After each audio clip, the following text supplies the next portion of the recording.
So the overall debate of LeBron James needing the Heat, needing South Beach, has definitely been cranked up to an 11. As in this video today, you have Gilbert Arenas arguing LeBron James didn't need the Heat needed him, downplaying Dwayne Wade, Pat Riley, and the entire Heat organization. This video is going to be very hard to get through, as Gilbert's takes are off the wall and completely erroneous. So you don't think like the Heat culture, all that stuff? What is the Heat culture? Dwayne Wade and his championship before he got there. The championship that D-Wade won. Oh, because they traded for a generational player by the name of Shaquille O'Neal, brought in Gary Payton, brought in all these other players to build with Dwayne Wade so they can win a championship. That's what the Heat culture is, because all their championships was bought with generational players. They wasn't building nothing. They didn't build a team. They bought a team. They bought Shaquille O'Neal, Gary Payton, and all them. And then the next championships they won, they bought LeBron James, Chris Bosh, and Mike Miller and Ray Allen. They bought that. So this Heat culture now is new? So stopping it right there, the overall idea an NBA team can just buy a championship literally or assemble talent and win a championship because of that is completely false. I mean, look at the past 5 years in the NBA. Westbrook, LeBron, Anthony Davis, 3 Hall of Famers that failed miserably. James Harden, Kyrie, Kevin Durant, 3 Hall of Famers failed miserably. The LA Clippers, Paul George, Kawhi, now Harden and Russ, 4 Hall of Famers that's going to fail miserably. Just assembling talent aimlessly does not win you championships. And if I'm taking this literally, saying the Heat actually bought their championships is a downright lie. Look at the Heat in 2011. They ranked 19th in salary, 2012 their first championship, ranked 8th in salary, 2013 3rd, and then 2014 also 3rd. And that first Heat championship team in 06 ranked 15th in salary. What Gilbert's basically saying is the Heat shouldn't try to go get Shaq, LeBron, Bosh. They shouldn't try to do that because it's not quote-unquote Heat culture and it's buying a championship. I think it's fairly obvious Gilbert at this point has taken over as the biggest LeBron James fanboy, as his energy for the Heat quote-unquote buying their championships doesn't apply to LeBron James for a multitude of reasons. As from 2016-2018, the Cleveland Cavaliers every single year ranked first in salary. If you made the argument to Gilbert Arenas the Cavaliers bought their 2016 championship, this dude quite literally would have a conniption and a full-blown mental breakdown. Before LeBron got there. He said it was bought. It wasn't bought? Those players was inherited? Because if you can say that about them, you can say that about all the teams that actually bought championships. When you're talking about Heat culture, then Heat culture should look like Golden State culture. Why should it? And then it wouldn't be Heat culture. It would be Golden State culture. No, what I'm saying is they drafted those players and built them. Interjecting very quickly, trying to define Heat culture as basically Golden State culture 2.0, again is framing the argument in Gilbert's favor. As nobody's argued even once, the Heat and Golden State have the same culture. Yes, the same little bit of a blueprint, being unselfish, taking pay cuts, that is similar. But the way they win championships has been vastly different. And I do want to note very quickly, the 2022 Golden State Warriors were #1 in spending that season. Does Gilbert have the same energy for Golden State that he had for the Heat about buying their championships? I highly doubt it. Right, you're pretending you're building these players because before LeBron got there, first round loss. It says 15-67, first round loss, first round loss, first round loss. Then LeBron and the crew came, and then they went to the championship, and then they won a championship, and then they won a championship, and then they went to the championship. LeBron left. Wade and the Heat culture and Bosh is still there. No playoffs. Did he take the Heat culture with him? Did he take the Heat culture with him when he left? Because they didn't make the playoffs. 33-49, no playoffs. LeBron went to a team that didn't make the playoffs, and they went to the finals. Now, stopping it right there, there is so much BS to unpack right here. This take alone could go in the No Context Hall of Fame for NBA takes. Because first off, this guy with his little notepad starts giving guys the Heat's record before LeBron James, conveniently starting in 2008. I wonder why Gilbert started in 2008. What's the reason?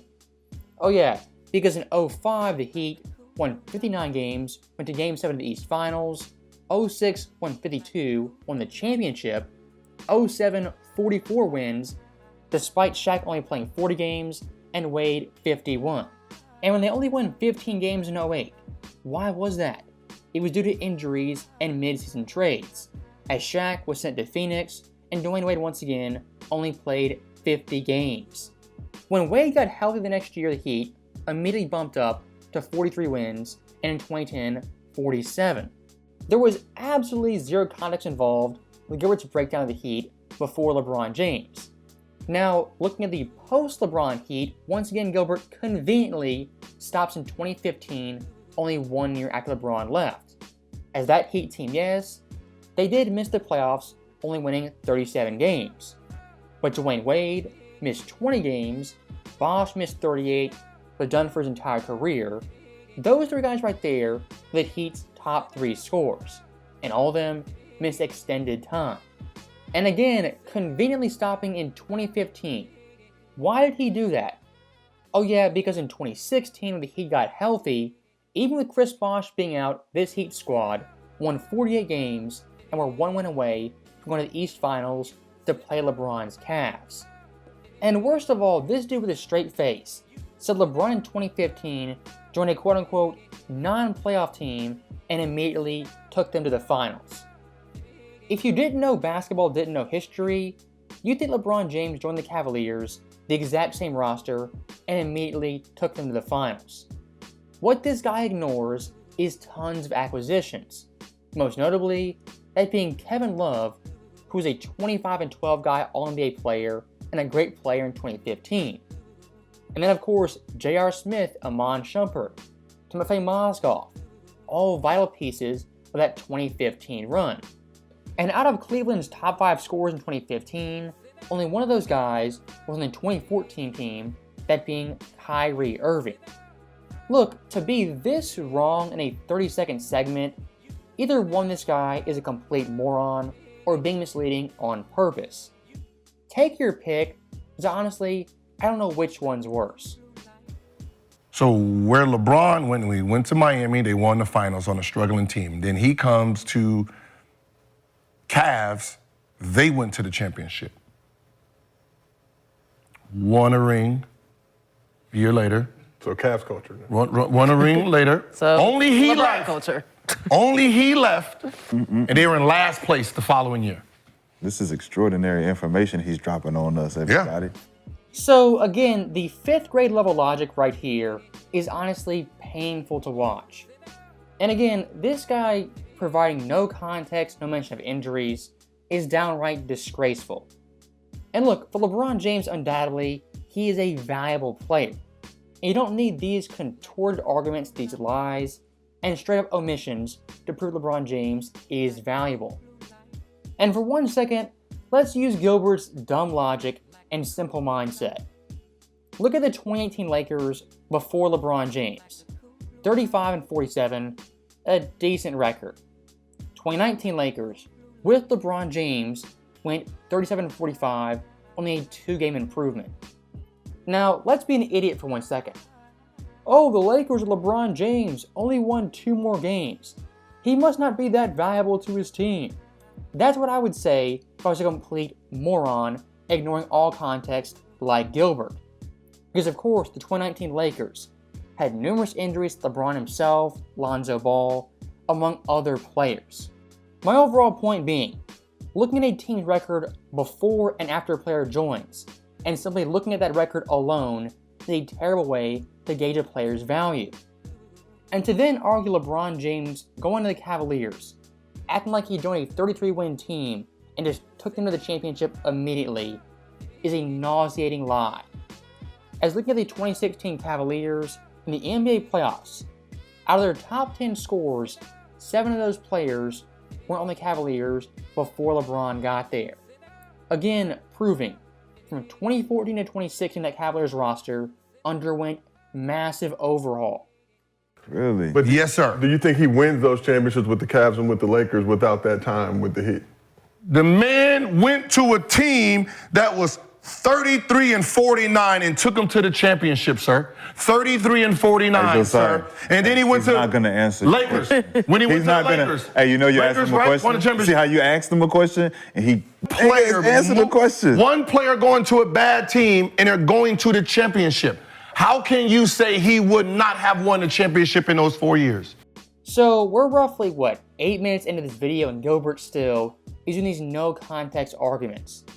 As looking at Los Angeles, how can you ignore Anthony Davis and the trade in 2020? I mean, that Lakers roster underwent complete reconstruction. From Lonzo Ball, Brandon Ingram, Josh Hart, among other players. Again, LeBron is a great player, highly valuable, and you don't have to lie about him to prove how great he was. So that's basically you saying no matter where he went, they was going to follow him to support him in getting the championship somewhere else, regardless of where he went. Mm-hmm. So it wasn't really about him being by himself and going to win them championships. Like he's saying if I didn't go to Miami, he's saying it as if he's not going to be with those other niggas. No, he said Heat. I don't know what he's saying. If I didn't really need this Miami thing to solidify my career. They needed him. He didn't need Miami. They needed him. So stop on that clip right there. That is the ultimate insult to Dwayne Wade and Pat Riley. As LeBron in 2010 going into 2011, what he was coming off were 3 straight years of utter disappointment. And you could definitely argue that Heat and LeBron James, it was a mutual need for both parties. But look, what I'm not going to listen to is saying LeBron didn't need the Heat entirely and Miami was just begging for him. Because by 2010, Dwayne Wade was already an NBA champion, had that monkey off his back, and Pat Riley was a made man with numerous franchises. I think it's pretty obvious to any objective NBA fan, LeBron in 2011 100% needed the Heat more than they needed him. As even looking in the post-LeBron James era, the Heat have stayed afloat as one of the best teams in the NBA, making 2 finals in the past 4 seasons. So that right there is the end of the video. Once again, a nauseating video that I can't believe some fans just buy wholesale. Really, everything this guy said from start to finish was either wrong, lacked context, or omitted facts on purpose.